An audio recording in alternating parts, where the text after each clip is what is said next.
Terima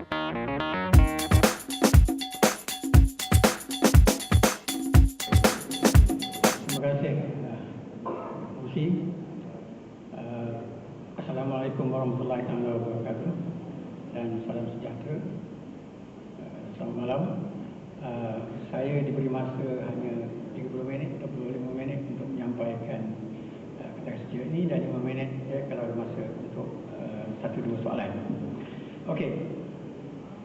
Dalam masa yang begitu singkat ini, saya sebagai seorang guru kadang-kadang saya tak tahu bagaimana sebab kita guru ni kena ikut sequel. Kita tak boleh nak sampai cepat-cepat. Kalau sampai cepat tak faham kan. So itulah ini cara kita mengajar sebab bidang saya memang sistem pengajaran.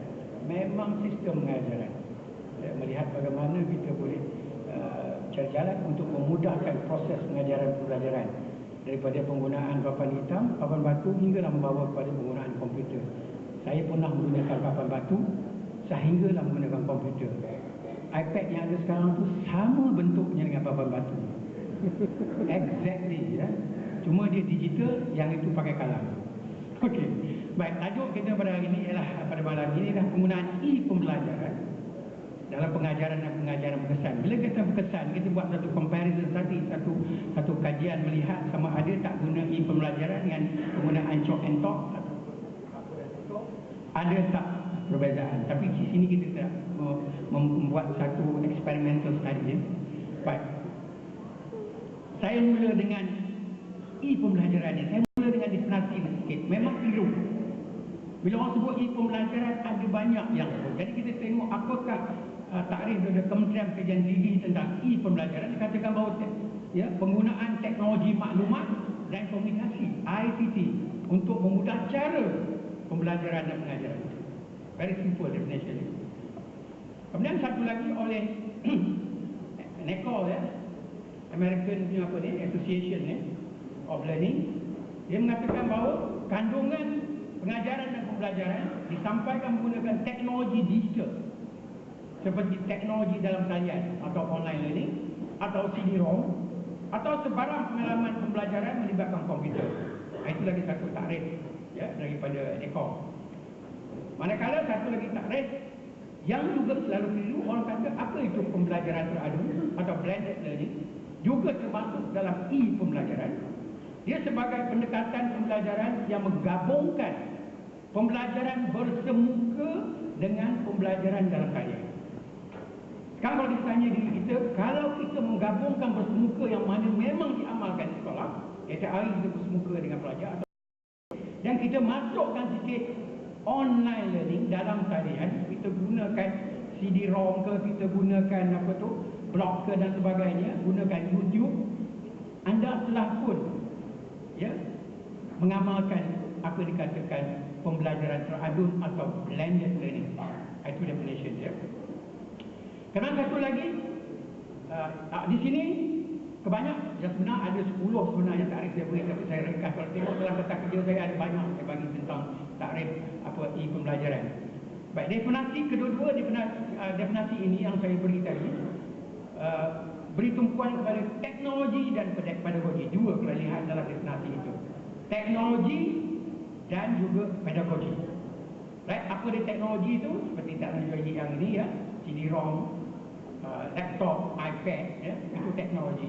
Dan pedagogi dia ialah mungkin pedagogi secara jarak jauh dalam talian ataupun dari sidang video.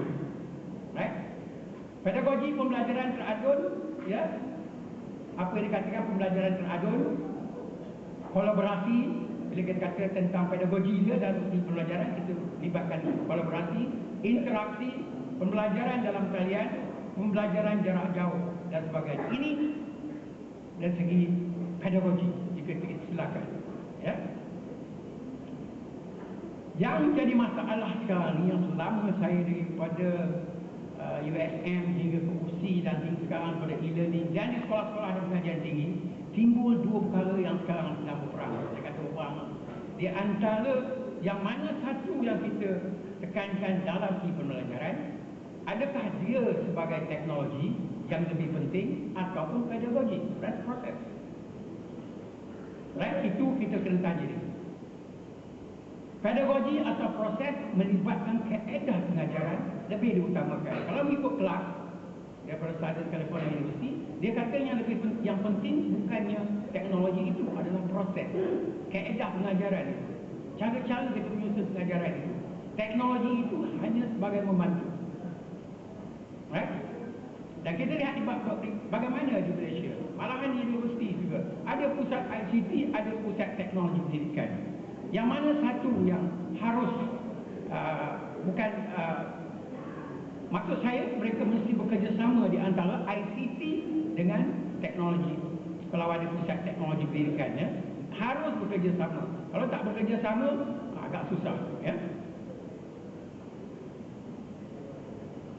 Tapi sekarang ini, setelah perdebatan itu berlaku, ya, terutama dengan adanya ICT sehingga tenggelam teknologi pendidikan, saya katakan bahawa cacing telah menelan naga. ICT telah menelan teknologi pendidikan, sedangkan teknologi itu adalah meliputi semua teknologi termasuk ICT. Jadi berlaku pergelutan ini, yang mana satu lebih penting. Jadi perubahannya sekarang adalah fokus sekarang kepada teknologi reka bentuk pembelajaran. Reka bentuk pembelajaran yang dipentingkan.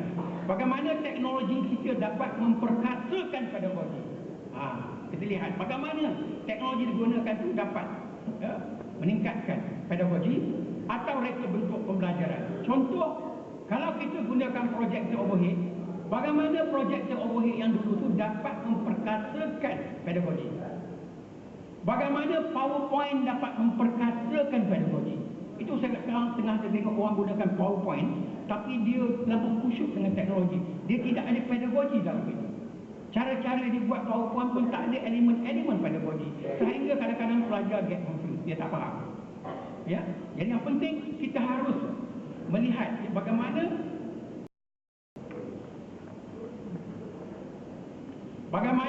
blog, Facebook, wikis yang ada sekarang, social media ini dapat memperkasakan pedagogi. Soalnya sekarang, mampukah alat projektor atau PowerPoint meningkatkan interaksi pelajar dengan guru? Kalau katalah kita gunakan PowerPoint, boleh tak dia meningkatkan di antara guru dengan pelajar dari segi interaksi? Yang kita nak lihat, mampukah blog, wikis, ya, meningkatkan kolaborasi dan komunikasi antara guru dengan pelajar, pelajar dengan pelajar, dan pelajar dengan bahas? Mampukah teknologi seperti ini yang dikatakan social media atau media sosial ini, ya, meningkatkan kolaborasi? Ini sekarang tumpuan yang ada sekarang, melihat teknologi itu bagaimana, ya, dapat memperkasakan pedagogi.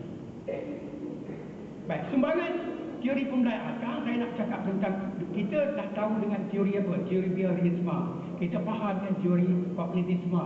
Kita faham dengan teori konstruktivisme.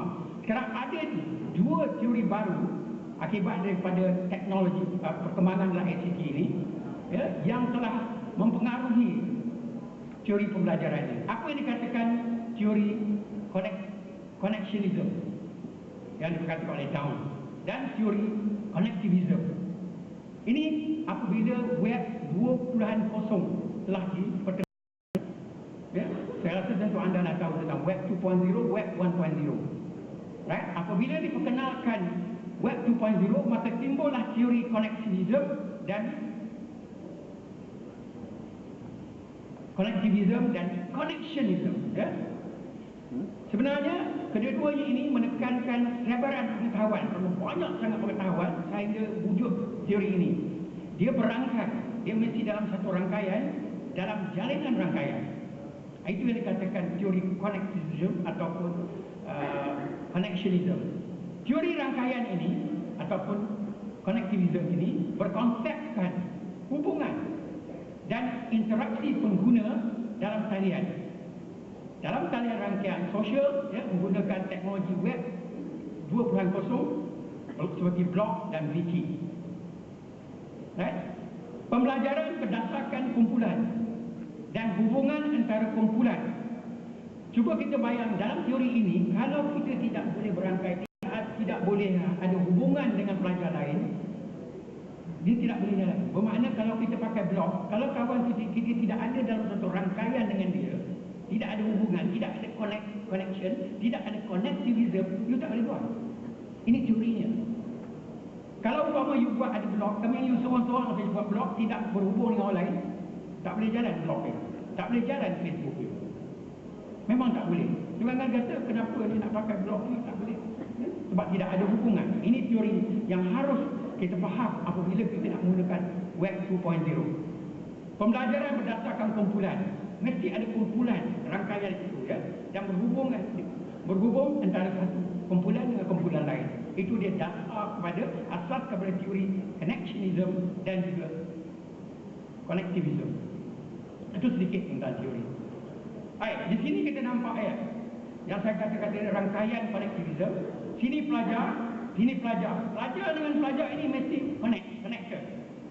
Pelajar dengan guru mesti connected dalam suasana rangkaian macam ini. Pelajar dengan bahan mesti connected. Right? Dan juga bahan yang pelajar kena connected. Jadi makna kalau kita buat bahan, dia mesti bahan tu boleh connected dengan pelajar. Guru